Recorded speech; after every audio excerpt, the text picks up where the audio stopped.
What is going on, ladies and gentlemen? Welcome back to Auto Auction Rebuilds. Today we're back with my cheap $24,000 cheap 1987 Buick Grand National. Now, before we get into this video, we got a lot to do, but I want to give a big shout out and thank you to Curb Performance, number one, who sent me a bunch of parts for this, and they sent me, look at this shirt.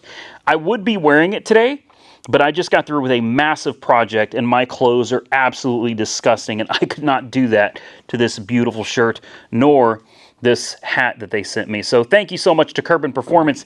Why don't I show you guys the stuff that they sent me, because we got a lot to get into in this video. Number one, a lot of you seem to like these temporary wheels that I picked out for the Grand National. Those were temporary because two of these wheels came with the car. All right, the other two were way too wide and was bottoming out in the back fender. I mean, just constantly, even with the air shocks jacked all the way up, those things are like 15 by 10. And I couldn't run with two of these tires and wheels and two different tires and wheels. So I just bought a whole set to get me by, because these are 15 by 7s. Guess what, guys? You can't find them. Go ahead and look around. I did. I spent about a week. I placed 3 different orders and paid for the wheels. And guess what? About 3 or 4 days after placing the orders for them, they all would get canceled, one at a time. Well, finally, I got in touch with Curb Performance, and I said, man, what I need more than anything are just two. I only need two 15 by 7 wheels. You know what they said? They said, if you need those wheels, we have them because we bought everybody else. So if you're looking for the OE style, now keep in mind, these are not the OE steel wheels with chrome or whatever. These are actually lighter weight aluminum wheels. They look beautiful. They're easy to maintain and take care of. They're lighter, and honestly, these are better wheels overall. If you need, like me, these 15 by 7s that do not exist, they are unobtainium, go check out Curb Performance, because they will get you hooked up. On top of that, we're going to put the wheels and tires on, obviously, but we've got some stuff for this car, guys. I mean, the guys over there at Curb Performance really hooked us up. This is the coolant temp sensor that keeps showing on the car that it's negative 40 degrees. This one little sensor will wreak havoc on the car. Trust me. So we have a new one of those. Also, this hose right here, this is a very important hose. This goes from the turbocharger to the mass airflow sensor. That's extremely important. And as you know, ours is ripped up and destroyed. That is an OE style hose. But here's something that's not original equipment. This, if I remember correctly, is an LT1 mass airflow sensor. All right. They hooked me up with this, but in order to make this work, wait, there's more. We need this part right here. This is a MAF translator. It says horsepower in a box. Basically, you can take the bottom off of this, follow some instructions. What this does is this allows you custom tunability of your car right from this box. Instead of having to flash a prom or something to make subtle changes, you can richen it up, you can lean it out, you can do all of that right here with this box. We'll open it up later and take a look at it. On top of that, that's not all. They sent me the ScanMaster, and this is like the ScanMaster 2.1. This is a super common product to add to a Grand National. This is really easy to install. Shouldn't be a big deal to put this thing in here. And what this does is it's basically going to give us all the information that it's able to. Remember, this is old school 1987, guys, not OBD2, not CAN bus. It's old school. This will be able to tell us things like, it should be able to tell us throttle position sensor, obviously timing, oxygen sensor count, cross counts, and many other things. It can also read codes. That's another big deal, is if you get a code that pops up, this thing can throw the codes out for you. It does a lot of other things, probably engine coolant temp and things like that as well. So I want to get all of that stuff done today. I'm going to pop the hood.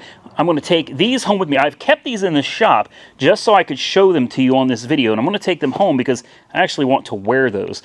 Let's look under the hood. Ooh, that's noisy and sounds awful.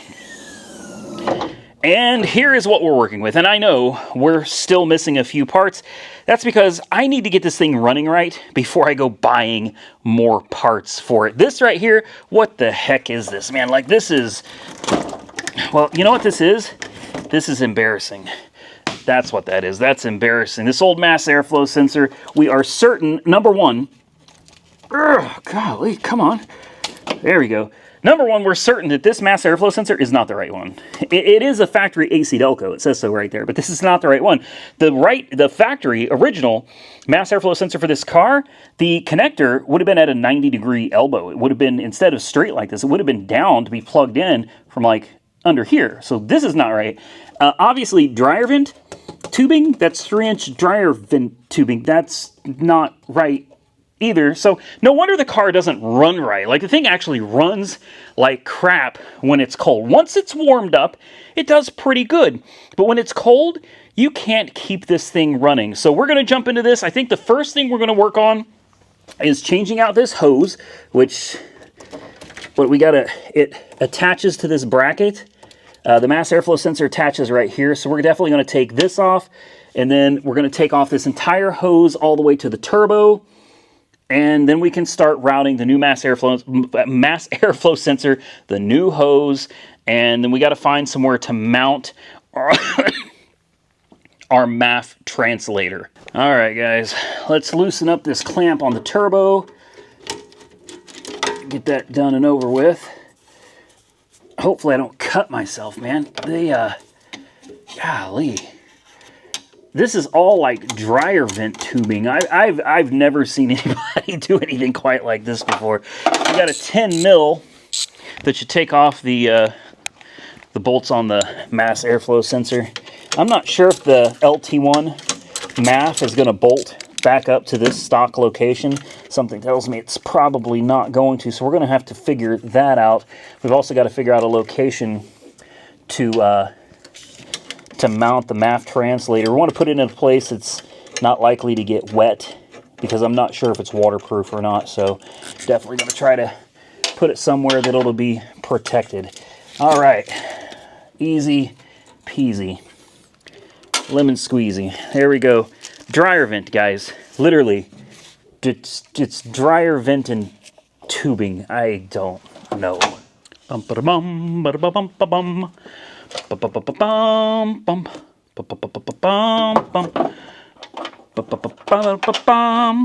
bum bum. All right, here we go. I've gone ahead and taken the liberty to put this together. I've got a clamp on there. We're going to attach this in to the turbo. This looks so much better. I mean, this looks way better. Unfortunately, I'm not quite sure. What is this? This is an intake air temperature sensor just sitting. Okay, we're going to need some type of an intake, an air intake for this. Wow, this is going to, yeah, we're going to have to figure something out here. I'm going to put a clamp over here, and we're going to try to squeeze this in, kind of snake it in onto the turbo. I'm hoping, boy, this is tight. There we go. There we go. I'm really hoping. See, we're going to have to sit this like out of the way here. I'm sure this factory plug will not just plug in. No, of course not. We're going to need the MAF translator for that. Okay. Well, this is going to be fun to kind of snake on here, guys. I'll be honest with you. We're going to need... Get on there. There we go. We're going to have to... yeah, we're going to have to do some fancy footwork here to make this stay and also keep it from getting chewed up by the alternator over here. So I'm going to go ahead and tighten this clamp down. I'll probably go grab some zip ties just as a temporary keep it from getting chewed up by the alternator fix. And we'll come back and we'll work on the mass airflow translator. All right, guys, so I'm reading the directions and checking this thing out right here. Here is the MAF translator. Horsepower in a box, and it functions by allowing you to manually adjust timing and fuel in this one little box. Now, if you need to make adjustments, and most likely you will, you got to take this apart. There are 4 little screws here, which will open this up and give you access to the dip switches, I assume, and little knobs inside where you can make settings. And the instructions are super easy to follow. Right here, chip type, obviously mine is factory. So it says the mode switch is a 4-position dip switch used to set basic application information. I don't have an extender chip. I don't have an extender extreme. So my dip switches will probably just be on, and off. We'll get into that in a minute. But it looks like this thing is so simple to install. You've got 2 connectors, no wiring needed. That's the part that I thought was kind of cool. So I'm going to take this side and I'm going to plug it in directly to my factory mass airflow wire, just like that. Then I'm going to take this wire and it should plug in directly to the mass airflow sensor. And on this one, it is keyed, so you're not going to put it in backwards. We're going to, bingo. And just like that, it's installed. Now, it is important, like I said, to put this somewhere that's going to be as far away from heat and liquid as possible. So you've got some options here, you know. I don't know where I'm going to put this for now, to be completely honest with you. And you want to keep it away from like injector harnesses and things like that. You don't want this interfering with any signals. I'm going to find somewhere to just kind of, you know what, for now there's no point in setting it anywhere. All I want is to get the car to run. That's all I want. That's all I've wanted since I bought this car. I have had it for months now. And I only drove it a few times because this car is just too hard to get running when it's cold. It's just too much of a pain. So for right now, I'm just going to leave this here. It's out of the way of the cooling fan. Let's make sure of that. It's out of the way of the cooling fan. It's plugged in, and this gives us a place we can start. And we're going to start by making sure that it is set appropriately for on, off. And then you've got your base right here. So 3.5-inch LT1, LS1 mass airflow sensor. These are the changes you can make. 2% rich, you're going to change the settings in this by, here's another one. If you want it richer at idle, 2%. Leaner at idle, 4% rich. 2% rich, and then you have 3-inch, 3-inch, 3-inch, then you go 85, 85, 4-inch, 4-inch. The rest of these are not used. So this really does not look like it's that complicated to set up. What I'm going to do is open it up. I'm going to leave everything at basic stock tune, and we're just going to see if this math translator alone will allow the car to start and actually idle without constantly dying. All right, this is fun. This is cool, man. So here's the whole kit and caboodle right here. You got some dip switches. In fact, I'll turn it this way because this is actually the right way to do it. Let me see if I can get you guys just a little bit closer so you can see what we're working with. This looks very easy to use. All right, so here are your settings. This is the one to determine what type of chip you have in your car. I should probably double check mine, but everything under here looks stock. I am relatively certain that I have a factory chip, and that should be on, off. And as you can see, this is on, off, which would be for the extender chip. So I need to flip this dip switch right here on. There we go, just like that. And now this is set for a factory chip. Now over here you have your mass airflow settings. This is your base, and this is wide open throttle. Both of these are set at 0, which is no change. This is stock, and I'm going to leave this at stock just to see how this thing runs when we install this. But before I go any further, I mentioned that this car has a bad coolant temp sensor that's always showing the car is at like negative 40 degrees. So we've got one of these as well. Curb Performance. Again, man, they have really hooked us up.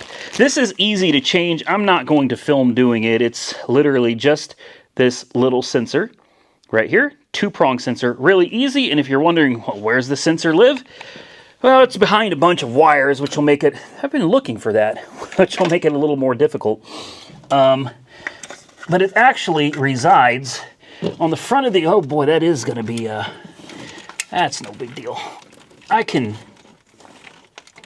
There we go. I got it unplugged. There are so many wires just dangling up here. This is, what a mess. All right. Everything is set up. Honestly, I should have pulled out the computer and taken a look at the chip to see what it's got in it. I'll be honest with you, I'm being lazy. It's almost midnight. I've been out here all day, and I'm fairly certain that this thing is running on a stock chip because everything under the hood looks relatively factory. So here is the piece that I just took out. This is the coolant temperature sensor right here. As you can see, it's focus. There we go, I think. Any better? Not really. Well, anyway, as you can see, it's pretty gnarly. So we got a new one in there. I've got the settings on the MAF translator, new mass airflow sensors installed. The new hose is installed. Everything is clamped down, zip tied, out of the way. There are no wires hanging anywhere that's going to cause a problem. So we should, theoretically, be good to start this thing up. Now, this car has not run in a long time. It's been sitting on this lift for quite a while. So we're going to back you guys up. We're going to put the key in. We're going to see if it runs. If you guys remember before, you start it, it would die. Start it, die. Start it, die. And it was just something you went through over and over for about 5-6 minutes, over and over again. And then eventually, once it warmed up, it would stay running. But when it's cold, forget about it. All right, moment of truth. New mass airflow sensor, new hoses to the turbo, the ones that are important. New coolant temp sensor. It's either going to run great or it's going to be really pissed off. Whoa!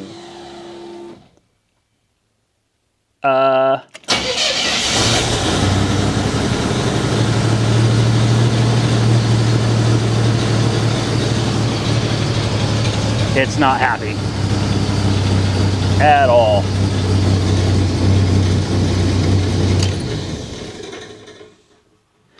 Okay. I'll say this. It ran.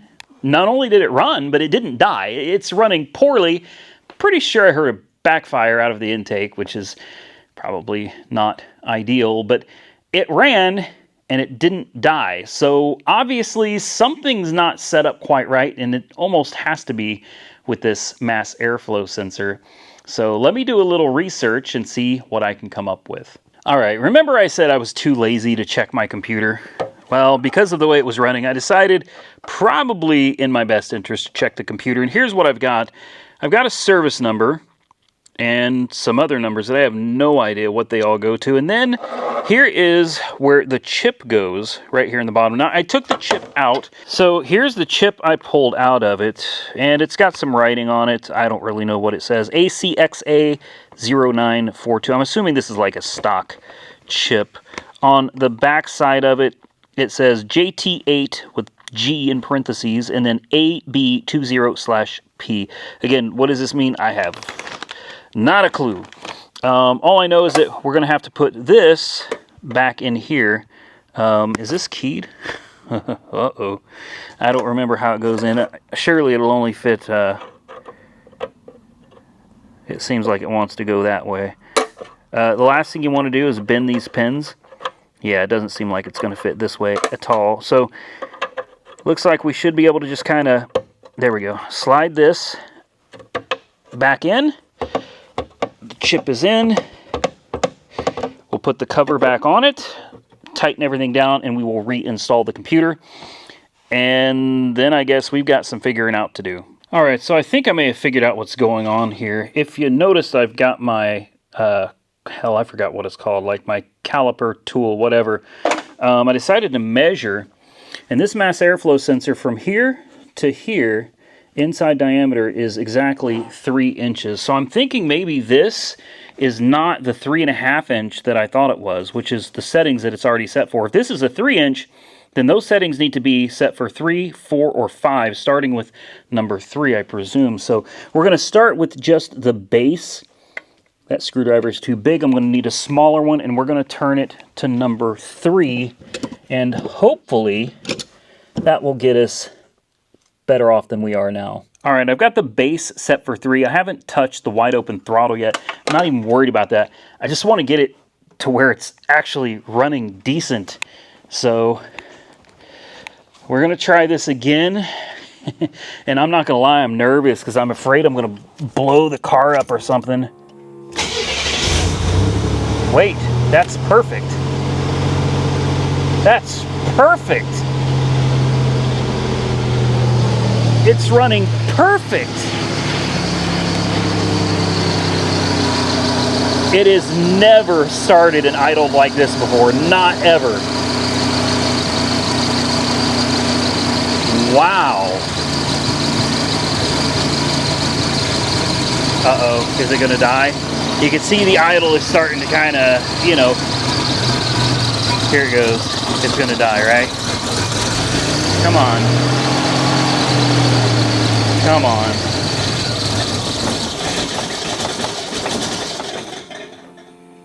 Yep, it died. So I cranked it up to 4. Number 4 is going to be 8% richer at idle. So we'll see if that makes any difference. And I think I'm going to open the garage door so I don't, you know, asphyxiate in here. All right, let's try it again. Come on, old girl.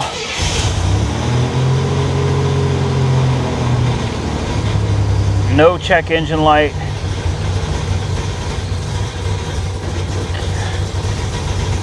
Come on.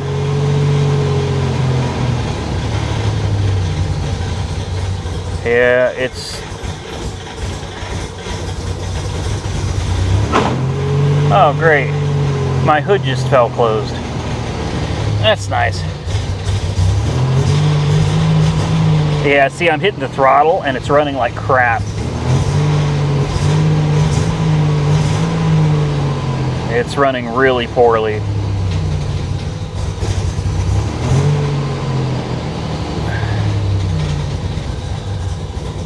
Gonna die, gonna die, you gonna die.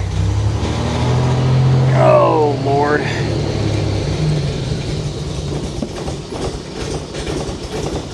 This window motor died. Well, I didn't expect the hood to fall on me, so that's kind of unfortunate.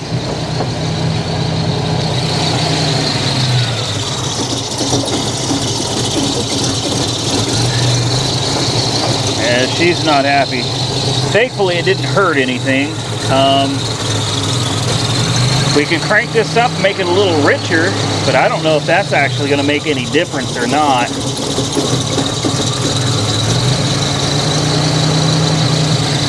I just brought it up to the last one. That's as rich as I can make it. According to the instructions here, number 5 is 10% richer. Great, my hood stress has worked this whole time, and they wait until now to start messing up. Nah, it just doesn't seem to like this. So I'm gonna crank it back to a little bit leaner. That's as far back as I can go. Number 4 is 8%, and that is for, wait, number 3, hold on. We can go back one more. No, we can't, we're already on number 3. Okay, so that is where this thing seems happiest. I don't know if you noticed, but I put it on number 3, and it actually seems to be running a little bit better. I guess I'm gonna have to just let this hood close for just a second. It's not running well. This is very unfortunate.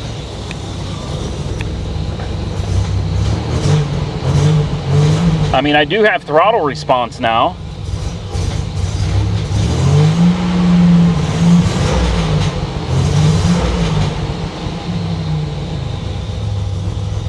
Will it stay running?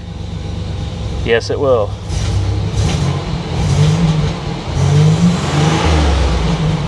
All right. You know, I totally forgot, and this could be something too, guys. These cars have to learn.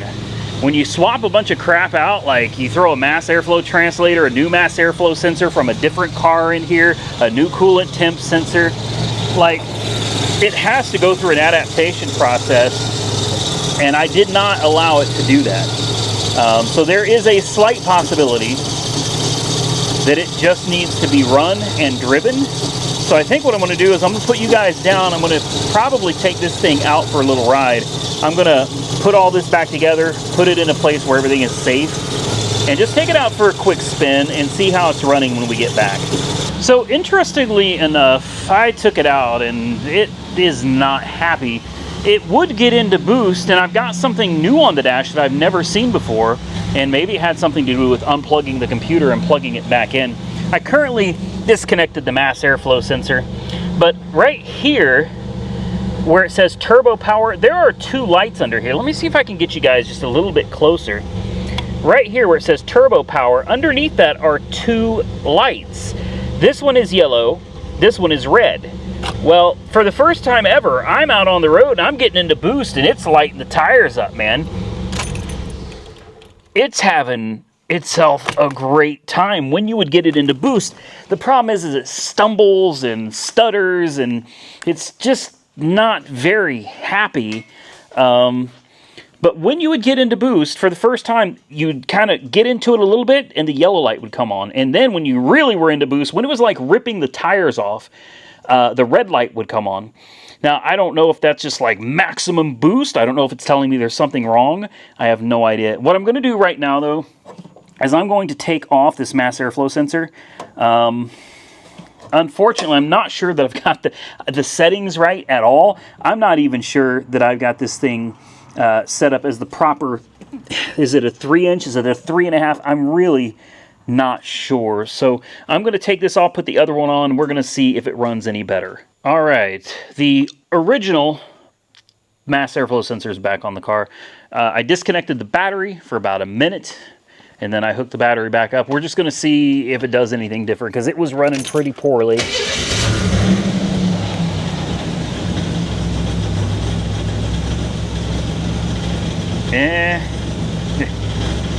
I don't know. So this is without the map translator. This is back to the original mass airflow sensor that was on the car when I got it anyway. It's running. So there's that. Let's see, whenever I would hit the gas, it would stumble and sputter, and it was really unhappy about any throttle. It would eventually get into gas. Oh, everything's in kilometers and liters. Oh, that's fun. How do you... There we go. Interesting, all right. No, it definitely has throttle response. Not an issue. Let's put it in gear. See how it's running.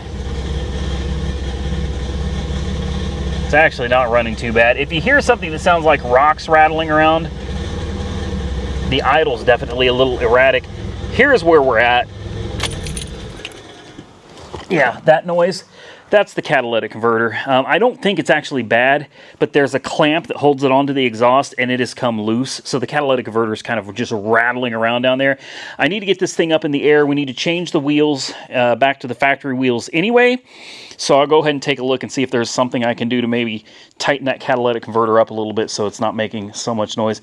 I know some of you are going to hate to see these wheels go, but man, in my opinion, there's nothing quite like these factory-looking replica Grand National wheels. They're absolutely beautiful. Let's get the... I'm losing my mind, man. What time is it now? It's 12:30 in the morning. We're going to hook up the ScanMaster. That's important. I want to get that thing set up. That should only take me a few minutes. Let's go ahead and pull it out of the package, take a look, and see what comes with it. All right, guys. I did a lot of this without you. Take a look and tell me what you think. Factory wheels are back on.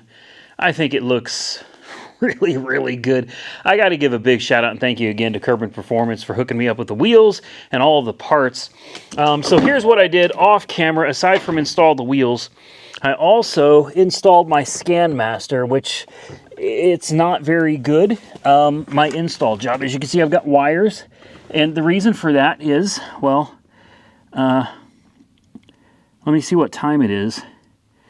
It is 2 o'clock in the morning and I have an hour drive home. So I do have power and ground hooked up solid. This is just, you know, Yeah. Anyway, we're going to just, pretend we didn't see any of that. I will do this better, I promise. I just can't do it tonight, guys. Today is what, December 23rd? Yeah, I'm supposed to be leaving for Christmas, and instead, here I am out here. My fiance is in the house getting ready to fall asleep, and we're ready to get out of here. So here's the Scan Master right here. All right, if I start it up, and I also reinstalled the new mass airflow sensor. I don't know if that was a good idea or not. I guess we'll find out. But what we're going to look for here is coolant temp, RPMs, TPS, great, at 40. I set this at 42, and the IAC is at 150. Okay, let's fire it up.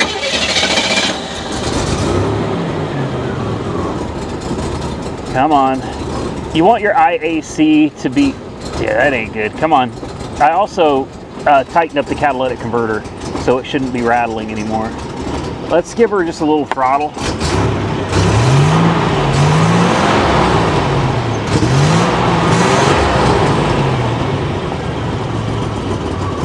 Oh, that IAC is way off. Now, I had this set just a little while ago, guys, so I'm really surprised that this is just giving me so many problems. So, RPM 675, TPS is 42, okay? That's where you want your throttle position sensor to be. 42 to 44 is great. Your IAC, you want it to be like somewhere around 20, not 65. So something is going on there. And I'm willing to bet you that as soon as this thing warms up a little bit, I'll almost bet you money the IAC comes back down to where it's supposed to be. We're gonna find out. If so, maybe we've got a problem with the idle air control valve. So here's what I'm gonna do. I'm gonna take it for a ride. This time I'm taking you guys with me. We're gonna turn on the lights. We're gonna try it two ways. We're gonna try it with the new mass airflow sensor, which is what's installed right now, and the MAF translator.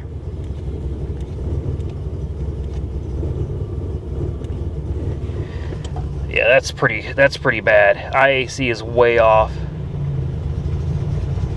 I can already tell it's running like it's running horribly, guys. There's no way. This is not going to be good.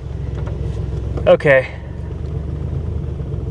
Let's try it anyway, I guess. I don't think this is going to go well. Come on. We'll see. I'll give it a shot. Easy, girl. Easy, girl. With any luck, it'll do fine. Again, with everything just reset, battery disconnected, there is a possibility that there's a relearn that needs to happen here. Ugh, wow, that's really bad. It doesn't even want to go. That's not good. No. Great. All right. Let's see what. Ooh, yeah, it's spinning the tires though. Like I'm barely even. Come on, it's barely running. Come on, there it's getting into boost. Oh wow. Okay, that was unintentional. You saw that light come on? I'm just trying to give it gas to get the damn thing to go. And just out of the blue, the yellow light comes on, and it's like, hey, we're into boost, and it just starts lighting those tires up. There is something going on. I just got through speaking with Kerbin Performance, which is crazy that they're up talking to me this late. But they said it's possible we need to burn a brand new chip for this car, a custom tune. Wow, come on, man. Come on. Yeah, this is just... Ooh.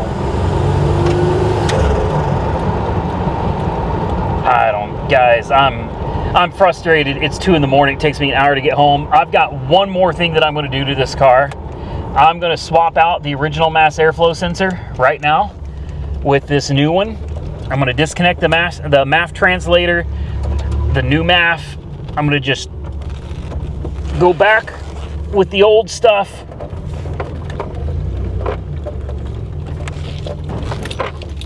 Come on, come on. It doesn't want to make it. Come on. Come on. This car is having such a hard time. There we go. There we go. All right. That's not good, guys. This was not a good test run. That's all right. We'll work it out eventually, I'm sure. I'm just out of time tonight, man. So let me, well, I've become quite the expert driving this thing up on the lift. Again, take a look at those factory wheels. That's just the way a Grand National is supposed to look. I'm sorry. I know some of you are going to hate me for it, but I'm thinking about putting those, the wheels that came off of this onto my Monte Carlo SS. That's the idea. These wheels right here. You guys tell me what you think. Give me just a few minutes. Let me, and I know you're going to get on to me for not having an air filter. Nothing I can do about it, man. I ain't got one. Let me swap this out, take it for another ride. We'll see what it does. This is it, guys. My last ditch effort here. We've converted it back to the way it was, and I don't know that it's going to be any better, but we're going to find out, and then I'm going to go home.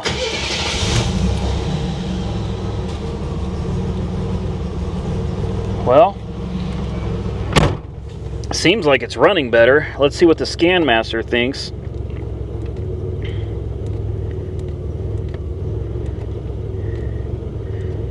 TPS is sitting at 42, IAC at 32, so it's still a little high, but it's going down. 30 is fine. It's on the high side, but 30 is fine.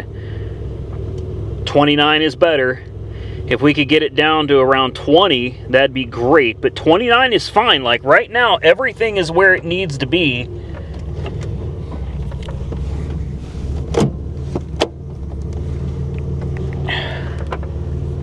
So let's turn the lights on.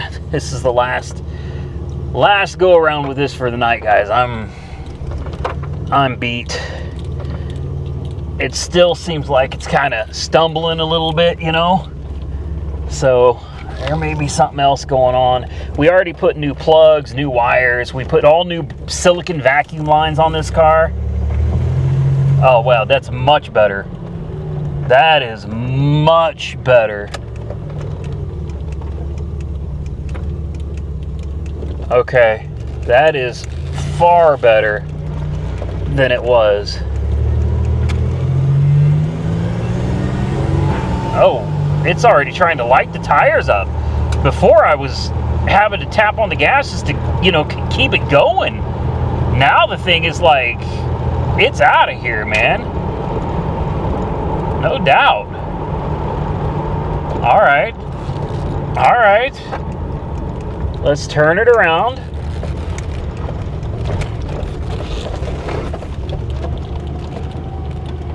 There's always room for fine-tuning it later. The goal right now is just to get, ooh, see it kind of spit and spud again. There's something, and no check engine light, that's the worst part. There are no codes for me to look at to try to figure out what's going on.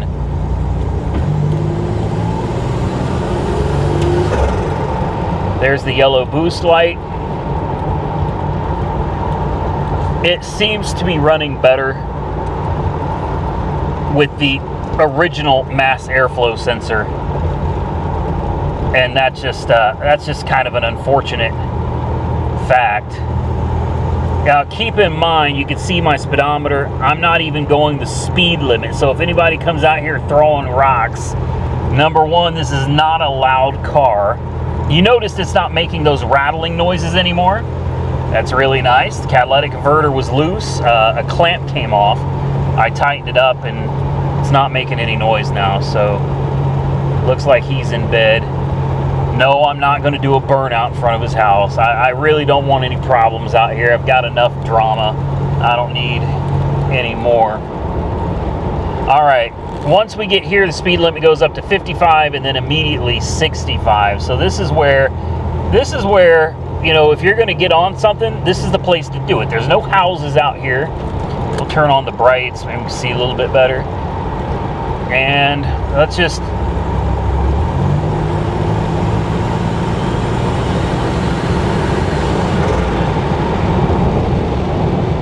Yeah, I don't know, guys. I'm not sure that it's any better. If I bring you guys down here to the dash, you'll see the yellow light come on, and then a red light comes on sometimes. No? Yeah, there it is. If anybody knows what that red light is, please tell me. Like, is that like maximum boost? I have no idea. I'm going to turn this thing around. I'm going to take it back to the house. I'm just exhausted with it. Well, I'm back. It's running like crap, like no joke. It's running really bad. Down here you can see the idle air control is sitting at 26, and that's actually pretty decent, 25.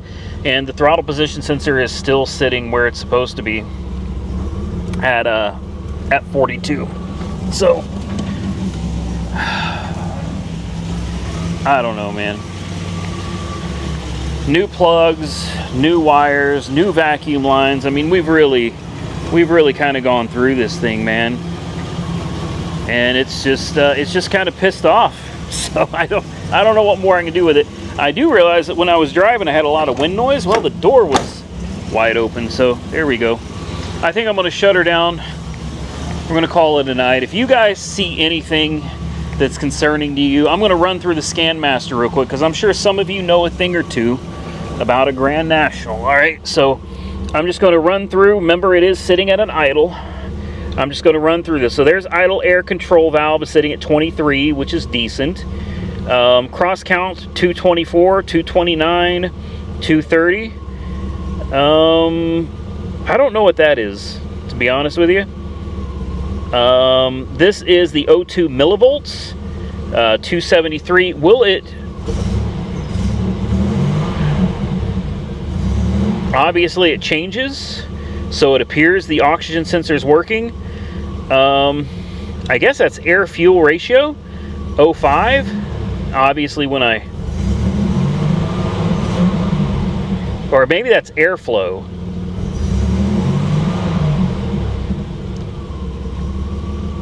So obviously at an idle it sits at, you know, 4 or 5. As I give it some throttle, it goes up. This one, I don't know what this is. Is this like load or something on the car? Not a clue. We'll let it come back down to an idle again. It seems to be happy around 36, 38. Batteries 13.2. Intake air temperature sensor saying, wow, around 124 degrees. That's kind of hot. This one, not a clue. BL 150.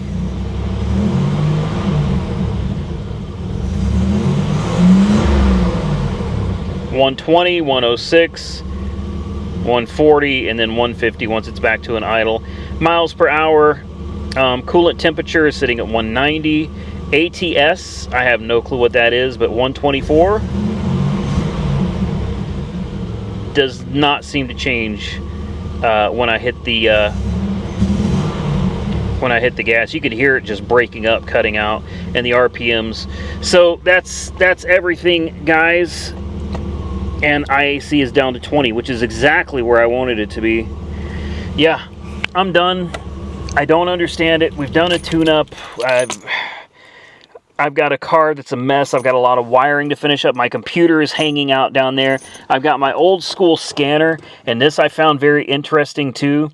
With this scanner, if I plug in the actual VIN number, which I believe on this car is like a 7. I think it's a 7. Yeah, I believe it's a 7.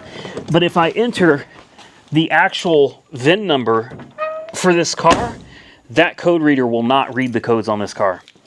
I have to pretend that this is some other type of Buick or Oldsmobile or something with port fuel injection.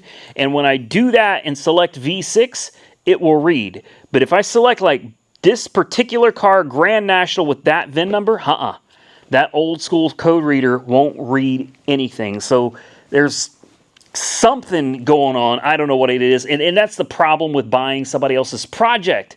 You don't know what you're getting, and you're probably getting yourself into a headache. Now, I'll be the first to admit the Grand National is a phenomenal car. I've gotten to enjoy it a few times in the several months since I've owned it. I got to take it out and really enjoy it for a while, but it's bad now. Like, whatever's going on is really, really bad. It is pissed. It is not happy, and it's not having it. And it makes it to where I can't drive it. The reason I can't drive it is because I'm not going to risk blowing it up because there's something wrong with it, and I don't understand what it is. I've never worked on a Grand National. I've never worked on anything that has this port fuel-injected turbo V6. This is the first one, and I'll be quite honest with you, it's frustrating. It's very, very frustrating because all of the stuff is so old school. Unless you know people or can talk to people that are experts on these cars, you're probably going to be in really bad shape messing with one of these. You know that old saying, don't meet your heroes? I think that really applies here. I have always adored and loved the Grand National. Amazing car, and it was amazing technology. It was absolutely phenomenal for what it was back in the day. And I mean, it still is a pretty awesome car when you think about it. It's just, if they're running right, they're great. But if things start going wrong, good Lord, it can be an absolute nightmare. Kind of like a Mercedes or a BMW. You can end up going down a rabbit hole on these things. Before you know it, you're spending a ton of money that you never expected to spend. I'm hopeful that we can get this car right. I really am. I want to get it right. But honestly, at the end of the day, this one is probably going on the chopping block when I'm done with it. I fully anticipate that we are going to get this thing right. But I don't see any reason to keep it. Like I said before, I've got the 87 Monte Carlo SS. We're going to be putting in a 500 horsepower engine and transmission, and we'll probably end up at some point doing the rear end because 500 horsepower probably should. Or we'll snap the axles and then we'll do the rear end anyway. There's a lot going into that 87 Monte Carlo SS, and although I do like the looks of the Grand National better, the Monte Carlo is going to be just old school. You know what I mean? It's going to be carbureted. It's going to be relatively simple to understand, to fix, to work on. None of this electronic crap that's going on in the Grand National. So most likely, this car will probably end up on the chopping block at some point. If you have any insight or any help for me, drop a comment below, please, and let me know. Like I said, it's December 23rd, and it's currently 2:28 in the morning. I've got an hour drive back. I'm trying to wrap up all of these videos so that I can take off for Christmas vacation. So I don't know when this video is coming out, but I hope you all had a wonderful Christmas, and I hope you all have a happy New Year. I want to give a shout out one more time to Kerbin Performance. Listen, guys, if you're into this kind of stuff, if you're into these old Buicks, these Grand Nationals, the T-Types, or probably the Typhoons or the Cyclones, whatever the case may be, I highly recommend you go check them out. They're a wealth of knowledge. They've been helping me, and they're continuing to help me, and they are supporting the channel. So I'm going to put a link below to their website. Go check them out, and if you need specifically these Grand National wheels, the factory-looking 15x7s, I highly recommend you go check them out because you're not going to get them anywhere else. I don't care what any other website says. I have ordered so many wheels from websites that claim they have them, and within a week, I get a phone call saying nope. I probably spent $1,800, close to $2,000 on 3 separate websites. I ordered all of the wheels that I could get at the same time, and every one of them just got canceled until Kerbin Performance got a hold of me, and he said the reason why is because we bought all of the wheels, so they own them all. So, you looking for these? Go check them out. With that, I'm out of here, guys. Stay safe out there. I look forward to seeing you all again very soon in the next one.